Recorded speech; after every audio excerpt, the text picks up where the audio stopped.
ಮಕ್ಕಳಿಲ್ಲದ ಕಾರಣದಿಂದ ವರ್ಷಗಳ ಕಾಲ ಸಮಾಜದ ಮಾತುಗಳನ್ನು ಸಹಿಸಿಕೊಂಡಿದ್ದ ಆ ಮಹಿಳೆ ಒಂದು ದಿನ ಪಕ್ಕದ ಮನೆಗೆ ಬಾಡಿಗೆಗೆ ಬಂದ ಯುವಕನನ್ನು ಪ್ರತಿದಿನ ಗಮನಿಸಲು ಆರಂಭಿಸಿದಳು.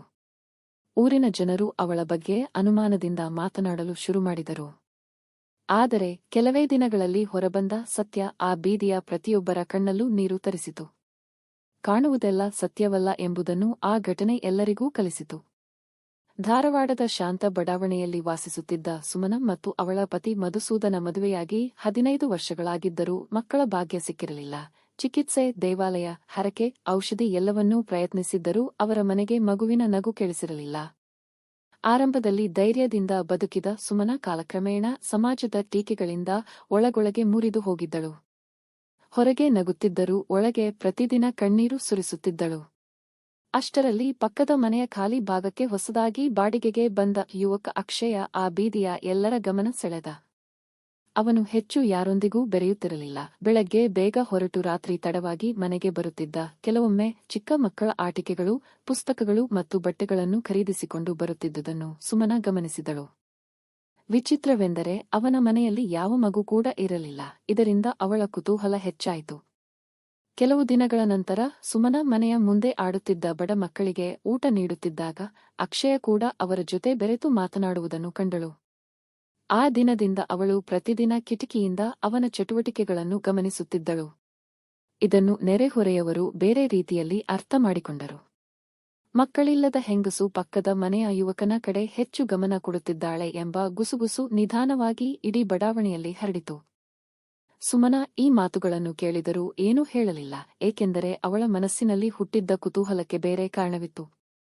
ಒಂದು ಸಂಜೆ ಅಕ್ಷಯ ಕೈಯಲ್ಲಿ ದೊಡ್ಡ ಚೀಲ ಹಿಡಿದು ಹೊರಟಾಗ ಸುಮನ ದೂರದಿಂದ ಅವನನ್ನು ಹಿಂಬಾಲಿಸಿದಳು. ಅವನು ನಗರದ ಹೊರವಲಯದಲ್ಲಿದ್ದ ಹಳೆಯ ಕಟ್ಟಡವೊಂದಕ್ಕೆ ಹೋಗಿ ಒಳಗೆ ಪ್ರವೇಶಿಸಿದ. ಕೆಲವು ನಿಮಿಷಗಳ ನಂತರ ಒಳಗಿನಿಂದ ಮಕ್ಕಳ ನಗು ಕೇಳಿಸಿತು. ಆದರೆ ಹೊರಗೆ ಯಾವುದೇ ಫಲಕ ಇರಲಿಲ್ಲ. ಆ ಕಟ್ಟಡ ಯಾವುದು ಎಂಬ ಪ್ರಶ್ನೆ ಅವಳನ್ನು ಕಾಡತೊಡಗಿತು.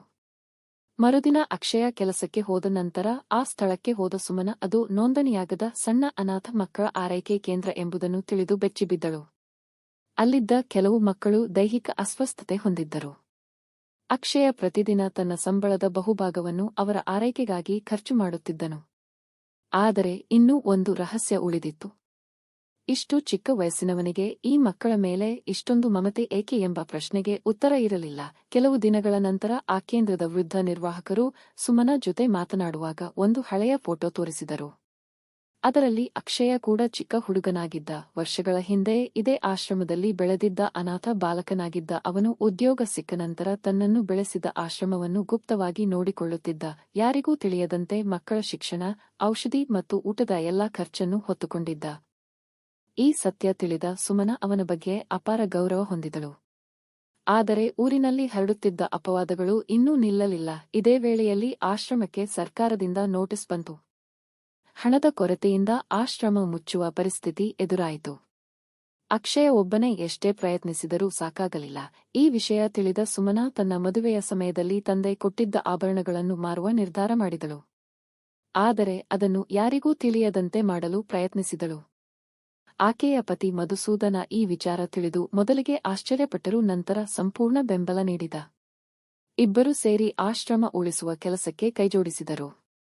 ಇದೇ ಸಮಯದಲ್ಲಿ ಮತ್ತೊಂದು ದೊಡ್ಡ ತಿರುವು ಎದುರಾಯಿತು. ಸುಮನ ವರ್ಷಗಳ ಹಿಂದೆ ಆಸ್ಪತ್ರೆಗೆ ಕೊಟ್ಟಿದ್ದ ಚಿಕಿತ್ಸೆಯ ವರದಿಯಲ್ಲಿ ನಡೆದ ಒಂದು ವೈದ್ಯಕೀಯ ತಪ್ಪಿನ ದಾಖಲೆ ಸಿಕ್ಕಿತು. ಮಕ್ಕಳಾಗದಿರುವುದಕ್ಕೆ ಕಾರಣ ಅವಳಲ್ಲ, ಆ ಸಮಯದಲ್ಲಿ ನಡೆದ ತಪ್ಪು ಚಿಕಿತ್ಸೆಯೇ ಕಾರಣ ಎಂಬುದು ಬೆಳಕಿಗೆ ಬಂತು. ವರ್ಷಗಳ ಕಾಲ ತನ್ನನ್ನೇ ದೂಷಿಸಿಕೊಂಡಿದ್ದ ಅವಳು ಆ ದಿನ ಮೊದಲ ಬಾರಿಗೆ ಅಪರಾಧ ಭಾವನೆಯಿಂದ ಹೊರಬಂದಳು. ಈ ಸತ್ಯ ತಿಳಿದ ನಂತರ ಮಧುಸೂದನ ಇನ್ನಷ್ಟು ಆತ್ಮೀಯವಾಗಿ ಅವಳ ಜೊತೆ ನಿಂತನು. ಆಶ್ರಮದ ಮಕ್ಕಳ ಜೊತೆ ಸಮಯ ಕಳೆಯುತ್ತಾ ಸುಮನ ತನ್ನ ಬದುಕಿನ ಖಾಲಿತನವನ್ನು ತುಂಬಿಕೊಳ್ಳತೊಡಗಿದಳು. ಮಕ್ಕಳು ಅವಳನ್ನು ತಾಯಿಯಂತೆ ಪ್ರೀತಿಸಲು ಆರಂಭಿಸಿದರು. ಅಕ್ಷಯನಿಗೂ ಹಲವು ವರ್ಷಗಳ ನಂತರ ತನ್ನ ಹೋರಾಟದಲ್ಲಿ ಜೊತೆಯಾಗುವ ಒಂದು ಕುಟುಂಬ ಸಿಕ್ಕಂತಾಯಿತು. ಆದರೆ ಕತೆ ಇನ್ನೂ ಮುಗಿದಿರಲಿಲ್ಲ. ಆಶ್ರಮದಲ್ಲಿದ್ದ 5 ವರ್ಷದ ಬಾಲಕನಿಗೆ ತುರ್ತು ಹೃದಯ ಶಸ್ತ್ರಚಿಕಿತ್ಸೆ ಅಗತ್ಯವಾಯಿತು. ಲಕ್ಷಾಂತರ ರೂಪಾಯಿ ಬೇಕಿತ್ತು. ಸಮಯವೂ ತುಂಬಾ ಕಡಿಮೆ ಇತ್ತು. ಆಗ ಇಡೀ ಬಡಾವಣೆಯ ಜನರನ್ನು ಒಂದಾಗಿಸುವ ಜವಾಬ್ದಾರಿಯನ್ನು ಸುಮನ ತೆಗೆದುಕೊಂಡಳು.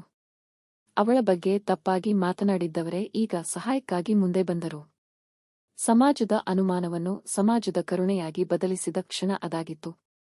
ಶಸ್ತ್ರಚಿಕಿತ್ಸೆ ಯಶಸ್ವಿಯಾಯಿತು. ಮಗು ಮತ್ತೆ ನಗಲು ಆರಂಭಿಸಿತು. ಕೆಲವು ತಿಂಗಳ ನಂತರ ಸರ್ಕಾರ ಆಶ್ರಮವನ್ನು ಅಧಿಕೃತವಾಗಿ ಸ್ವೀಕರಿಸಿ ಅಭಿವೃದ್ಧಿಪಡಿಸುವ ನಿರ್ಧಾರ ಕೈಗೊಂಡಿತು. ಅಕ್ಷಯನ ಸೇವೆಗೆ ಪ್ರಶಂಸೆ ದೊರೆಯಿತು. ಸುಮನ ಮತ್ತು ಮಧುಸೂದನ ಆಶ್ರಮದ ಮಕ್ಕಳಿಗೆ ಶಾಶ್ವತ ಪೋಷಕರಾಗಿ ಕೈಜೋಡಿಸಿದರು. ತಮ್ಮ ಮನೆಗೆ ಜನ್ಮ ನೀಡಿದ ಮಗು ಬರದಿದ್ದರೂ ಹಲವು ಮಕ್ಕಳ ಬದುಕಿಗೆ ಬೆಳಕಾಗುವ ಅವಕಾಶ ದೊರೆಯಿತು. ಒಂದು ದಿನ ಆಶ್ರಮದ ಚಿಕ್ಕ ಮಗಳು ಸುಮನ ಕೈ ಹಿಡಿದು ನಗುತ್ತಿದ್ದ ದೃಶ್ಯವನ್ನು ನೋಡಿ ಇಡೀ ಬಡಾವಣೆಯ ಜನರು ಭಾವುಕರಾದರು. ವರ್ಷಗಳ ಕಾಲ ತಾಯಿಯಾಗಬೇಕೆಂಬ ಅವಳ ಕನಸು ಬೇರೆ ರೂಪದಲ್ಲಿ ನನಸಾಗಿತ್ತು. ಪಕ್ಕದ ಮನೆಗೆ ಬಾಡಿಗೆಗೆ ಬಂದ ಯುವಕನನ್ನು ಗಮನಿಸುತ್ತಿದ್ದ ಮಕ್ಕಳಿಲ್ಲದ ಹೆಂಗಸಿನ ಕತೆ ಕೊನೆಗೆ ಯಾವುದೇ ತಪ್ಪು ಸಂಬಂಧದ ಕಥೆಯಾಗಿರಲಿಲ್ಲ. ಅದು ಮಮತೆ, ತ್ಯಾಗ, ಮಾನವೀಯತೆ ಮತ್ತು ನಿಜವಾದ ಕುಟುಂಬದ ಅರ್ಥವನ್ನು ತಿಳಿಸಿದ ಅಪರೂಪದ ಬದುಕಿನ ಪಯಣವಾಗಿತ್ತು. ಕೆಲವೊಮ್ಮೆ ದೇವರು ನಮ್ಮ ಕನಸುಗಳನ್ನು ನಾವು ಬಯಸಿದ ರೀತಿಯಲ್ಲಿ ನೆರವೇರಿಸುವುದಿಲ್ಲ, ಆದರೆ ಅದಕ್ಕಿಂತ ದೊಡ್ಡ ಅರ್ಥವನ್ನು ಕೊಟ್ಟು ನೆರವೇರಿಸುತ್ತಾನೆ ಎಂಬ ಸತ್ಯವನ್ನು ಆ ಕತೆ ಕೇಳಿದ ಪ್ರತಿಯೊಬ್ಬರ ಮನದಲ್ಲೂ ಶಾಶ್ವತವಾಗಿ ಉಳಿಸಿತು. ನಿಮ್ಮ ಅಮೂಲ್ಯ ಅಭಿಪ್ರಾಯವನ್ನು ಕಾಮೆಂಟ್ನಲ್ಲಿ ಹಂಚಿಕೊಳ್ಳಿ, ಲೈಕ್ ಮಾಡಿ, ಈ ಕಥೆಯನ್ನು ನಿಮ್ಮ ಆತ್ಮೀಯರೊಂದಿಗೆ ಶೇರ್ ಮಾಡಿ. ಇಂತಹ ಇನ್ನಷ್ಟು ಮನ ಮುಟ್ಟುವ ಕಥೆಗಳಿಗಾಗಿ ಕಥೆಗಳ ಮನೆ ಜೊತೆ ಸದಾ ಸಂಪರ್ಕದಲ್ಲಿರಿ. ಧನ್ಯವಾದಗಳು.